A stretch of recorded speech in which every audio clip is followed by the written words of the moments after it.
As many of you know, I restore a lot of gas tanks for people, aluminum tanks, Elsinore tanks, Husqvarna. Now, many people ask me when they call me, how should I ship the tank? What size box should I use? I don't want it to get damaged.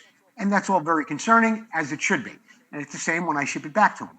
But what people don't realize sometimes is an Elsinore tank maybe weighs 7 pounds. Same with other aluminum tanks, whether it's Suzuki's, Huskies, whatever it may be. A lot of guys will think, well, the bigger the box, the better, because they don't want their tank damaged. Well, are they right? Yes and no. Here's the best way to do it, really. You want to find a box like this, just a little bit bigger than your tank. You want to put that tank in there, wrap it in a nice soft t-shirt or a towel, then pack paper around it or bubble wrap if you have it.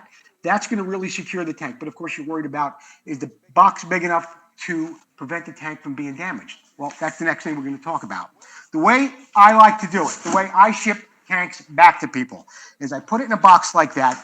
Then I put it in a little bit of a bigger box like this.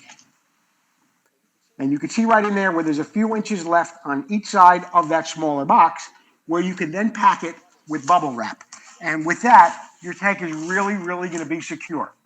It's not going to get damaged because you're going to have 2 layers of protection, 2 layers of the bubble wrap around it as well. But here's where you really benefit from it the most.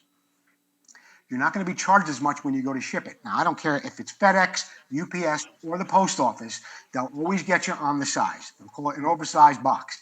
And when guys ship boxes, sometimes they'll ship me tanks in boxes. They'll put it in boxes twice the size of the tank, which is good, but it's costing them an incredible amount of money to ship it either across the country or from Texas or from Iowa or from wherever, because the box is so big. And I'm talking a sizable difference, like 50, 60, 70 bucks sometimes. Then they got to pay to have it go back too. If you do it the way I've told you to do it, with just a little bit of a bigger box over the tank, wrap it in a towel or a t-shirt, put some paper in there, get it nice and secure, then put it in a box that's about 2 inches bigger all the way around, and put your bubble wrap in there.